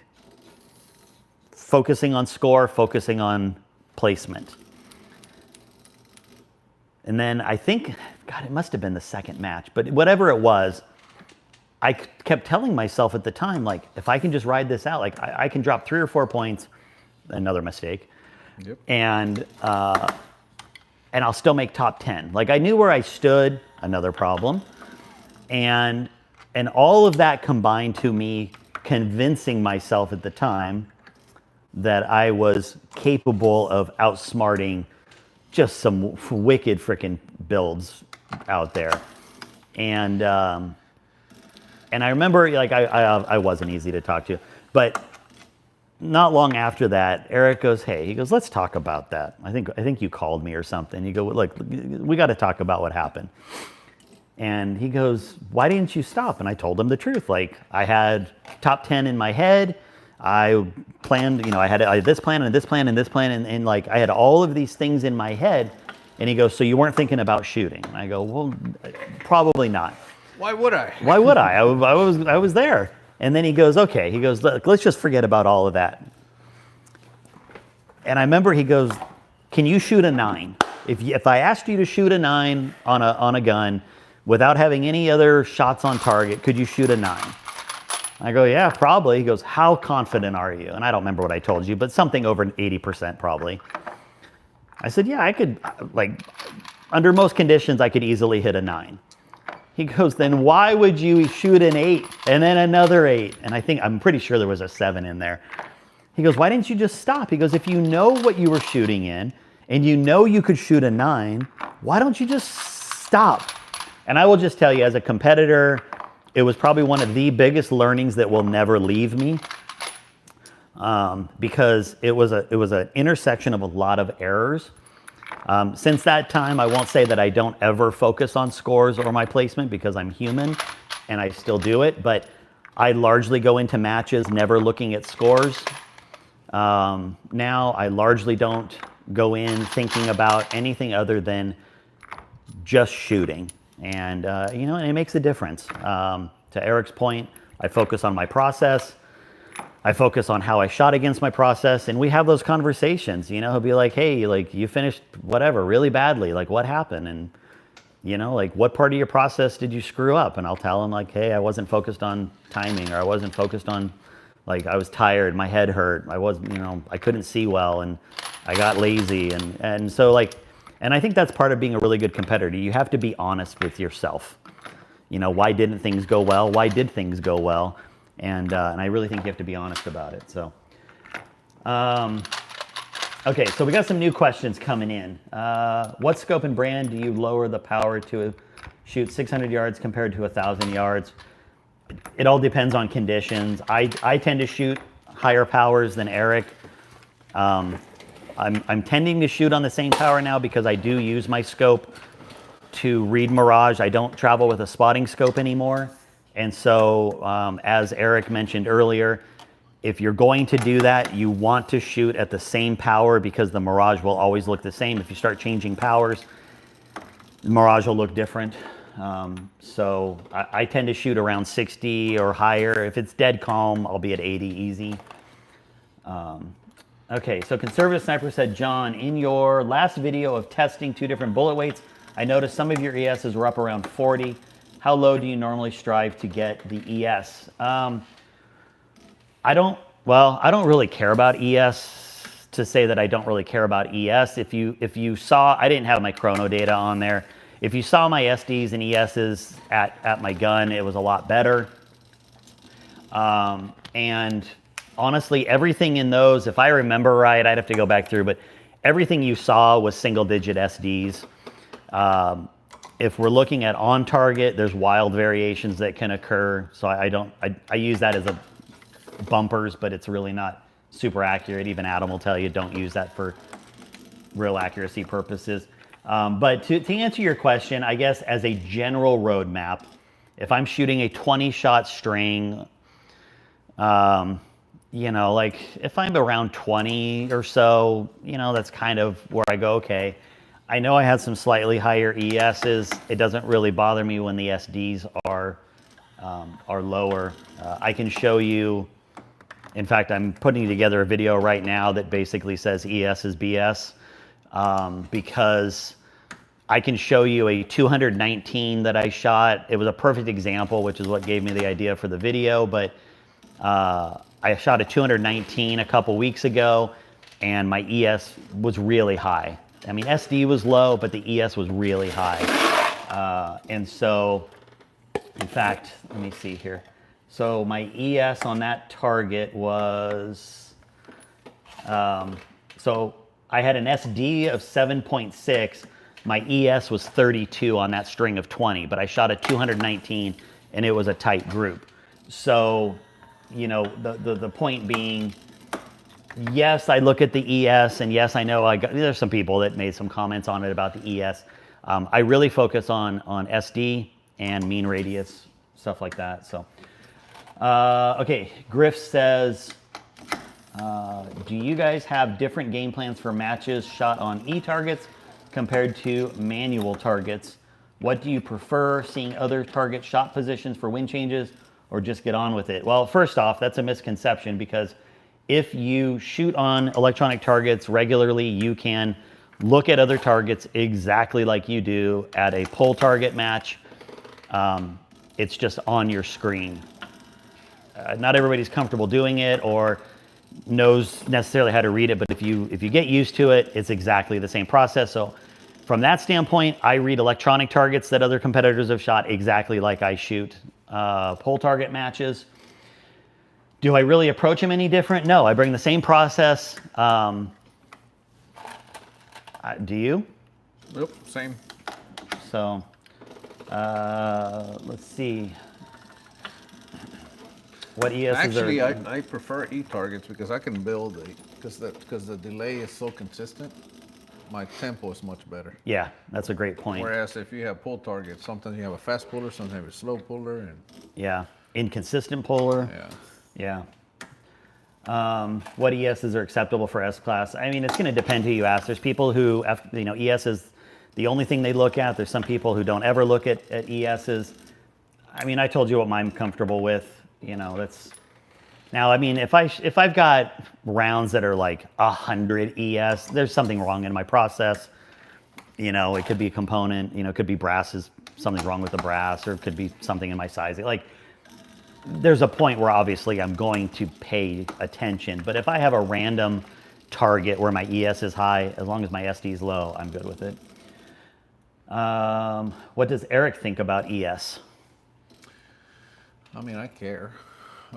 I do the most I can to make sure that it's low, you know. So 20 or under, I'm real happy. So about the same for that. But yeah, I mean, I care. Now, I mean, Erik's a great example, though, of you can't trust ES to be the end-all be-all, because he's got a video where what was it, 1.3 inch group, 5-shot group at 1,000 yards, 1.3 inches, and what was your ES on those? I think it was 19. 19s. I think, I don't remember. Which, again, is still within his threshold of saying 20, but, you know, most people, if you said, well, what is an ES on 5 shots, they'd be like, well, I want it to be 3 or 5 or something like that. I've seen countless examples where the tightest ES is not always the tightest group in testing. So, Well, and that also goes back to chronographs are not 100% precise. They have error built in, right? yeah. So, and I don't know how much. I just know that they do. But that's why for as long as I've known, you've always said, believe the target. Believe the target. Believe the target, right? Yeah.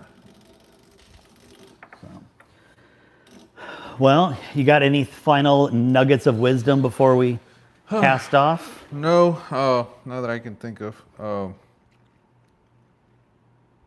Looks like we're pretty much done with questions. Yeah, We've answered all of them. We've been at it for a while, John. Yeah, almost 2 hours. Really? Yeah, Oh boy. yeah. We better hit the road, John. I know. We got. Yeah, we gotta go. We gotta go. I got 30 pieces more to load, and then I'm done. Yeah. Load the truck and Load the truck. head out for and, Houston. Yep. Watch out. You gonna make a video when you're there? Yeah, we'll make a video. I know Eric will make a video. I don't know. No, I don't know if I will. I'm gonna be busy, man. Well, that's true. I got a lot going on. But anyway, That's true. Thank you for joining us. Yeah, thank you. On John's channel. If you haven't subscribed, go for it. If you haven't liked the video, I'm gonna like it right now. Boom. Don't let me be the only one. Like the video, and I hope there was some useful data. Yeah, absolutely. information. And as always, you can check out Shooting Small Groups, shootsmallgroups.com for Eric's products. What's your I forum? like how you screwed up the whip. I love it. 9 went on. 9 went on. Anyway. You have a forum. Yeah, it's all there. It's all Go to there. John. Go sign up to John. You can head over to my website, fclassjohn.com. John's not as rude as I am. I'm also, shameless plug, on my website. I'm adding more and more largely F-Class accessories, but shooting accessories that I'm making over there. I've got rain shields, I've got feet, I've got feet protectors, different stuff, and I'm going to be adding, when I get back from this, I've got another 3 or 4 things that I'm going to be adding over there. So, and of course, shirts, t-shirts, all that kind of stuff. So, We went golfing yesterday. oh man, You tell them about that, John? no, boy. We better go. If you thought you didn't want to shoot against Eric, let me tell you, you don't want to golf against Eric. It's oh man, what'd you shoot, a 70? 79. 79, and that's a high score for him lately. Well, so John, every year he comes here and we go play a round of golf. And yesterday we decided it was gonna be him, Mitch, and Clay playing a scramble against me. And we did match play. So we did 18 holes and we finished tied. And I had him the whole way until on the very last hole. Yeah. I hit a draw with my driver, and I drew it too much, and it went slightly into a hazard, so I had to take a drop. And so they beat me by 1 stroke on that 1 hole, and they ended up tying right at the end. It was, I mean, it took 3 of us to each have a good shot at some point to match this guy over here. It was a fun match. we had some great shots though, a lot of fun, and it's always great hanging out. This is always a highlight of my coming out for TSRA and stuff, is to come out early. Next year I'm gonna come out even more ahead of time. Yeah, you need to come in like, It just goes so quick. you know, at least 2 more days. Yeah. Man, we had all these plans to go shoot, blackjack, KYL, everything. This is 2 years in a row I planned on shooting blackjack, and we just ran out of time. So And it's not like we don't try. Yeah, It's just I so mean- much going on. we actually had the gear in the truck. I know. We've been driving around with all this stuff in the truck for 2. Anyway, Yeah. enough of that. Yeah. Thank you for joining us. Yeah, we'll see you later, and look for the videos. Watch the V squared videos that are going to be coming out after it's over, and keep tuned to our channels. Thanks, guys. Appreciate all the support, and as always, hope you get a chance to get out and shoot, have some fun, and we'll talk later. I'm smiling because you still have to get over there and stop it. I know. Here I come. See ya. Keep them centered.